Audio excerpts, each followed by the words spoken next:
ಎಲ್ಲರಿಗೂ ನಮಸ್ಕಾರ ಸ್ನೇಹಿತರೆ.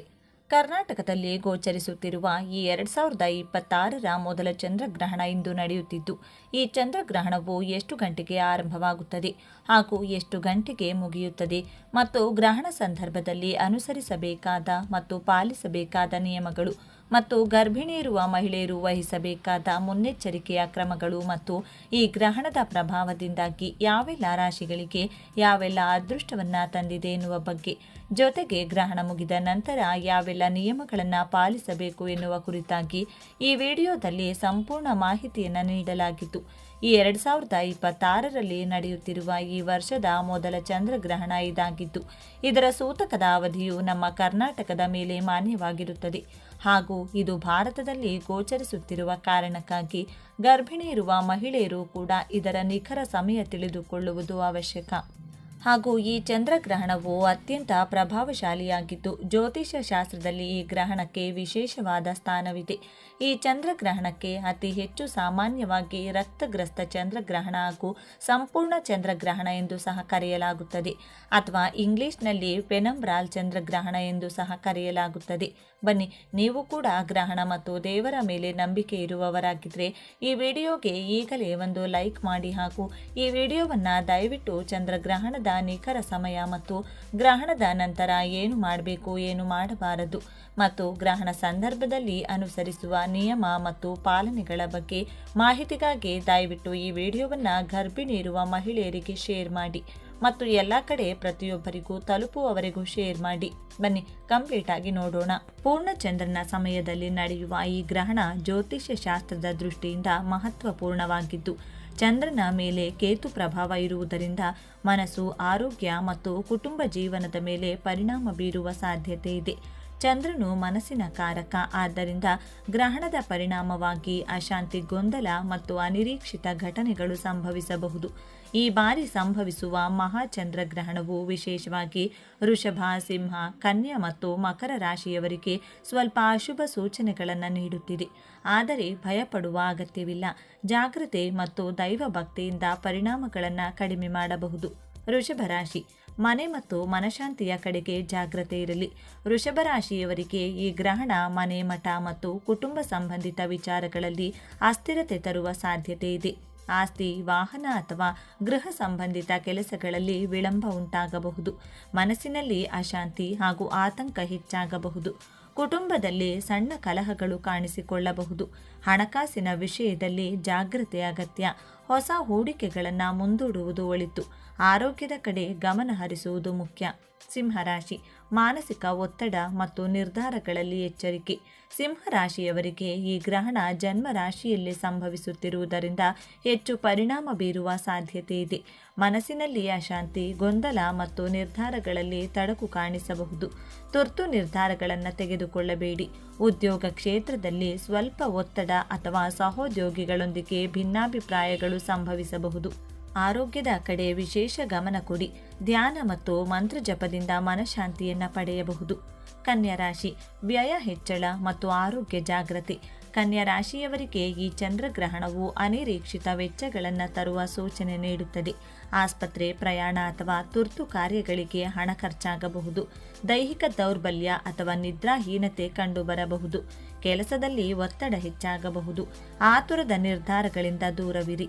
ದಾನ ಧರ್ಮ ಮತ್ತು ದೇವರ ಆರಾಧನೆಯಿಂದ ಮಾನಸಿಕ ಶಾಂತಿ ಸಿಗುತ್ತದೆ. ಮಕರ ರಾಶಿ, ಅಚಾನಕ್ ಅಡೆತಡೆಗಳ ಸೂಚನೆ. ಮಕರ ರಾಶಿಯವರಿಗೆ ಈ ಗ್ರಹಣ ಅಚಾನಕ್ ಅಡೆತಡೆಗಳನ್ನು ತರುವ ಸಾಧ್ಯತೆ ಇದೆ. ಯೋಜನೆಗಳು ವಿಳಂಬವಾಗಬಹುದು. ವ್ಯವಹಾರದಲ್ಲಿ ಎಚ್ಚರಿಕೆ ಅಗತ್ಯ. ಹಣಕಾಸಿನ ವಿಷಯದಲ್ಲಿ ಜಾಗ್ರತೆ ಇರಲಿ. ಗುಪ್ತ ಶತ್ರುಗಳಿಂದ ಎಚ್ಚರಿಕೆಯಿಂದಿರಿ. ಆರೋಗ್ಯದ ಕಡೆ ನಿರ್ಲಕ್ಷ್ಯ ಮಾಡಬೇಡಿ. ಕುಟುಂಬದವರೊಂದಿಗೆ ಸಹನೆ ಮತ್ತು ಸಮಾಧಾನದಿಂದ ನಡೆದುಕೊಳ್ಳುವುದು ಒಳಿತು. ಗ್ರಹಣದ ವೇಳೆ ಪಾಲಿಸಬೇಕಾದ ಕ್ರಮಗಳು. ಚಂದ್ರಗ್ರಹಣದ ಸಮಯದಲ್ಲಿ ಉಪವಾಸ, ಜಪ ಮತ್ತು ಧ್ಯಾನ ಮಾಡುವುದು ಶ್ರೇಯಸ್ಕರ. ಓಂ ನಮಃ ಶಿವಾಯ ಅಥವಾ ಚಂದ್ರ ಗಾಯತ್ರಿ ಮಂತ್ರ ಜಪಿಸುವುದು ಉತ್ತಮ. ಗ್ರಹಣ ಮುಗಿದ ನಂತರ ಸ್ನಾನ ಮಾಡಿ ದಾನ ಮಾಡುವುದು ಒಳಿತು. ಗರ್ಭಿಣಿಯರು ವಿಶೇಷ ಜಾಗ್ರತೆ ವಹಿಸಬೇಕು.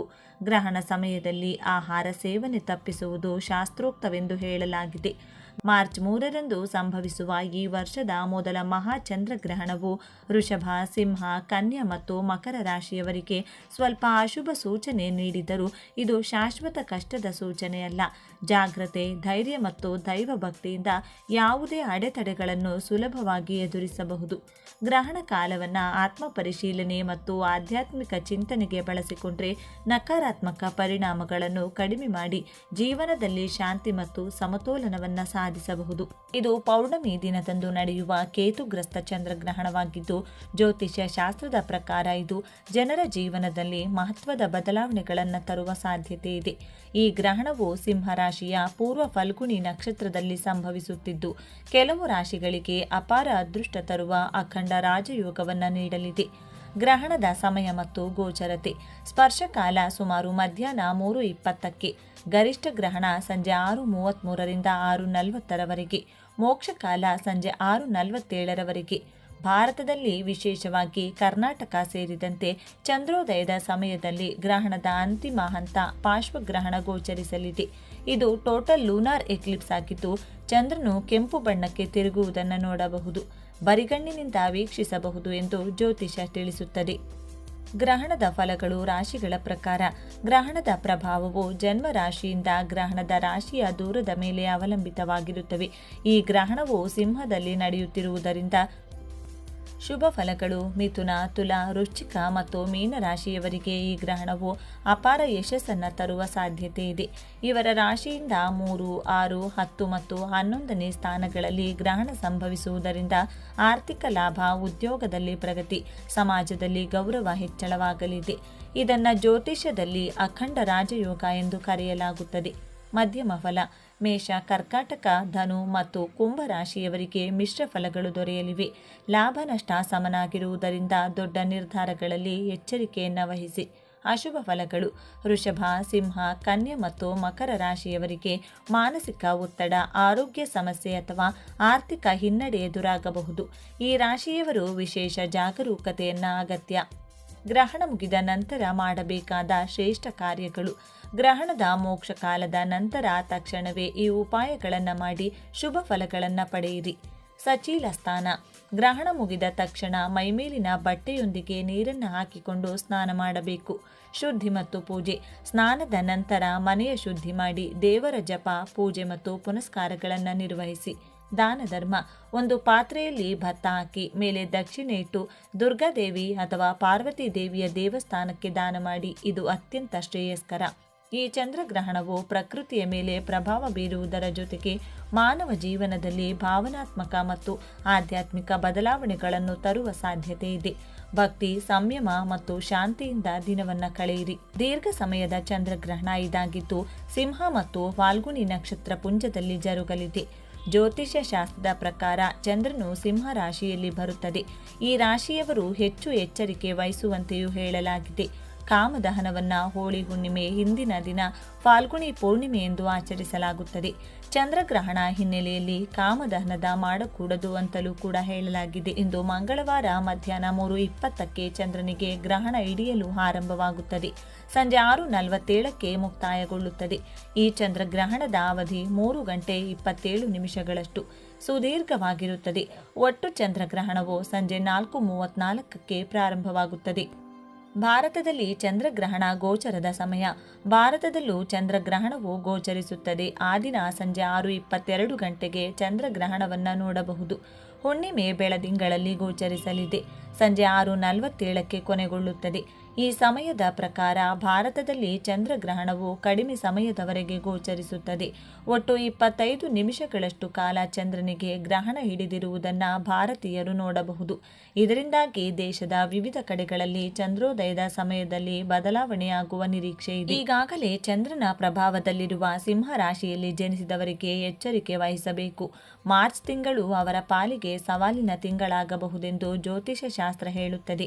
ಏನೇ ನಿರ್ಧಾರ ಕೈಗೊಳ್ಳಬೇಕಾದರೂ ಸಿಂಹ ರಾಶಿಯವರು ಎಚ್ಚರಿಕೆ ವಹಿಸುವಂತೆ ಜ್ಯೋತಿಷಿಗಳು ಶಿಫಾರಸು ಮಾಡಿದ್ದಾರೆ. ಉದ್ಯೋಗ ಮತ್ತು ಹಣಕಾಸಿನ ವಿಚಾರದಲ್ಲಿ ಜಾಗೃತರಾಗಿರಿ. ಗ್ರಹಣದ ಪ್ರಭಾವವು ಕೆಲಸದಲ್ಲಿ ಜವಾಬ್ದಾರಿಗಳನ್ನು ಹೆಚ್ಚಿಸಬಹುದು. ಸಿಂಹ ರಾಶಿಯವರು ನೀವು ಹೆಚ್ಚು ಶ್ರಮಿಸಬೇಕಾಗುತ್ತದೆ, ಆದರೆ ಫಲಿತಾಂಶಗಳು ನಿರೀಕ್ಷೆಯಂತೆ ಸಿಗದಿರಬಹುದು.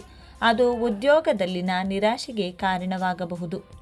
ನಿಮ್ಮ ಕೆಲಸದ ಸ್ಥಳದಲ್ಲಿ ಮೇಲಾಧಿಕಾರಿಗಳು ಹಾಗೂ ನಿಮ್ಮ ಮಧ್ಯೆ ಭಿನ್ನಾಭಿಪ್ರಾಯಗಳು ಉಂಟಾಗಬಹುದು. ಮುಂದಿನ ತಿಂಗಳು ನೀವು ಆರ್ಥಿಕ ಹೂಡಿಕೆ, ಹೊಸ ಒಪ್ಪಂದಗಳನ್ನು ಮಾಡಿಕೊಳ್ಳದಿರುವುದೇ ಉತ್ತಮ. ಹೆಚ್ಚು ತಾಳ್ಮೆಯಿಂದ ಇರುವುದು ಒಳಿತು. ಹಣಕಾಸಿನ ವಿಷಯಗಳಲ್ಲಿ ಎಚ್ಚರಿಕೆ ಅತ್ಯಗತ್ಯ.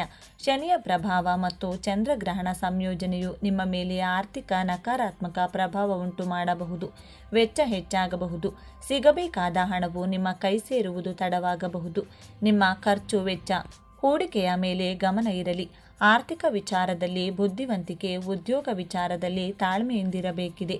ಚಂದ್ರ ಮನಸ್ಸಿನ ಸೂಚಕ ಆಗಿರುವ ಕಾರಣ ಸಿಂಹ ರಾಶಿಯವರು ತಮ್ಮ ಸಂಗಾತಿಯೊಂದಿಗೆ ವಿವಾದಗಳು ಅಥವಾ ಭಿನ್ನಾಭಿಪ್ರಾಯವಾಗದಂತೆ ಎಚ್ಚರಿಕೆಯನ್ನು ವಹಿಸಬೇಕು. ಸಣ್ಣ ವಿಷಯಗಳು ದೊಡ್ಡ ತಿರುವು ಪಡೆಯುವುದಿದ್ದರೆ ಅದನ್ನು ತಪ್ಪಿಸಿ ಶಾಂತವಾಗಿರುವ ಮೂಲಕ ಕುಟುಂಬ ಸದಸ್ಯರೊಂದಿಗೆ ಜಗಳಗಳನ್ನು ತಪ್ಪಿಸಬಹುದು. ಜ್ಯೋತಿಷ್ಯ ಶಾಸ್ತ್ರದ ಪ್ರಕಾರ ಸೂರ್ಯ ಅಥವಾ ಚಂದ್ರ ಗ್ರಹಣ ಸಂಭವಿಸಿದಾಗಲೆಲ್ಲ ಅದು ಎಲ್ಲ 12 ರಾಶಿಗಳ ಜನರ ಮೇಲೆ ಪರಿಣಾಮ ಬೀರುತ್ತದೆ. ಕೆಲವರಿಗೆ ಇದು ಶುಭವಾಗಿದ್ದರೆ ಇನ್ನು ಕೆಲವರಿಗೆ ಅಶುಭವಾಗಿರುತ್ತದೆ. ಈ ಬಾರಿ 2026ರ ಮೊದಲ ಚಂದ್ರಗ್ರಹಣ ಮಾರ್ಚ್ 3 ಮಂಗಳವಾರದಂದು ಸಂಭವಿಸಲಿದೆ. ಈ ಗ್ರಹಣ ಭಾರತದಲ್ಲಿ ಗೋಚರಿಸುವುದರಿಂದ ಇಲ್ಲಿ ಸೂತಕ ಸೇರಿದಂತೆ ಎಲ್ಲ ನಿಯಮಗಳು ಅನ್ವಯವಾಗುತ್ತವೆ. ಸಿಂಹರಾಶಿ, ಕನ್ಯಾ ರಾಶಿ ಹಾಗೂ ಕುಂಭರಾಶಿ ಕ್ರಮವಾಗಿ ಈ ರಾಶಿ ಫಲಗಳು ಅನುಭವಿಸಲಿರುವ ಸಂಭಾವ್ಯ ಪರಿಣಾಮಗಳನ್ನು ಮುಂದೆ ನೋಡಿ. ಸಿಂಹರಾಶಿ, ಈ ರಾಶಿಯ ಜನರ ಮೇಲೆ ಚಂದ್ರಗ್ರಹಣವು ಅಶುಭ ಪರಿಣಾಮ ಬೀರಲಿದೆ. ಇವರ ಜೀವನದಲ್ಲಿ ಈಗಾಗಲೇ ಇರುವ ಸಮಸ್ಯೆಗಳು ಮತ್ತಷ್ಟು ಹೆಚ್ಚಾಗಬಹುದು. ಹಣಕಾಸಿನ ಮುಗ್ಗಟ್ಟನ್ನು ಎದುರಿಸಬೇಕಾಗಬಹುದು. ಉದ್ಯೋಗದಲ್ಲಿ ಇಷ್ಟವಿಲ್ಲದಿದ್ದರೂ ಕೆಲವು ಕೆಲಸಗಳನ್ನು ಮಾಡಬೇಕಾಗಿ ಬರಬಹುದು. ಅಧಿಕಾರಿಗಳು ಟಾರ್ಗೆಟ್ ವಿಚಾರವಾಗಿ ಹೆಚ್ಚು ಒತ್ತಡ ಹೇರಬಹುದು. ಆರೋಗ್ಯದಲ್ಲೂ ಏರುಪೇರು ಉಂಟಾಗಬಹುದು. ಆತ್ಮೀಯರಿಂದ ದೂರವಾಗುವ ಸಾಧ್ಯತೆ ಇದೆ. ಕನ್ಯಾ ರಾಶಿ, ಮಾರ್ಚ್ 3ರ ಚಂದ್ರಗ್ರಹಣವು ಇದೇ ರಾಶಿಯಲ್ಲಿ ಸಂಭವಿಸಲಿದೆ. ಹಾಗಾಗಿ ಇವರು ಹೆಚ್ಚು ಜಾಗರೂಕರಾಗಿರಬೇಕು. ಇವರ ಮಾನಸಿಕ ಸ್ಥಿತಿ ಹಠಾತ್ತನೆ ಹದಗೆಡಬಹುದು. ಹಣದ ನಷ್ಟದಿಂದಾಗಿ ಕುಟುಂಬದಲ್ಲಿ ವಿವಾದಗಳು ಉಂಟಾಗಬಹುದು. ಮಕ್ಕಳ ಆರೋಗ್ಯದ ಬಗ್ಗೆ ಓಡಾಟ ನಡೆಸಬೇಕಾಗಬಹುದು. ಎಲೆಕ್ಟ್ರಾನಿಕ್ ಉಪಕರಣಗಳ ದುರಸ್ತಿಗೆ ಸಾಕಷ್ಟು ಹಣ ಖರ್ಚಾಗಬಹುದು. ನೆರೆಹೊರೆಯವರೊಂದಿಗೆ ಯಾವುದೋ ವಿಚಾರಕ್ಕೆ ವಾಗ್ವಾದ ನಡೆಯುವ ಸಾಧ್ಯತೆ ಇದೆ. ಕುಂಭರಾಶಿ, ಈ ರಾಶಿಯ ಜನರು ಚಂದ್ರಗ್ರಹಣದಿಂದಾಗಿ ದೊಡ್ಡ ಮಟ್ಟದ ಹಣಕಾಸಿನ ನಷ್ಟವನ್ನು ಎದುರಿಸಬೇಕಾಗುತ್ತದೆ. ವ್ಯಾಪಾರ ಉದ್ಯೋಗದಲ್ಲಿ ಪರಿಸ್ಥಿತಿ ಇನ್ನಷ್ಟು ಹದಗೆಡುತ್ತದೆ. ಕುಟುಂಬದಲ್ಲಿ ಯಾರದಾದರೂ ಆರೋಗ್ಯ ಹಠಾತ್ತನೆ ಕೆಡಬಹುದು. ದೂರದ ಪ್ರಯಾಣಕ್ಕೆ ಹೋಗಬಹುದು. ಅಲ್ಲಿ ಮೃತ್ಯು ಸಮಾನ ಕಷ್ಟವನ್ನು ಅನುಭವಿಸುವ ಸಾಧ್ಯತೆ ಇದೆ. ಕೋರ್ಟು ಕಚೇರಿ ಪ್ರಕರಣಗಳು ಮತ್ತಷ್ಟು ಜಟಿಲವಾಗಬಹುದು. ಅತ್ತೆ ಮಾವನ ಕಡೆಯಿಂದ ಕೆಟ್ಟ ಸುದ್ದಿ ಕೇಳಿಬರಬಹುದು.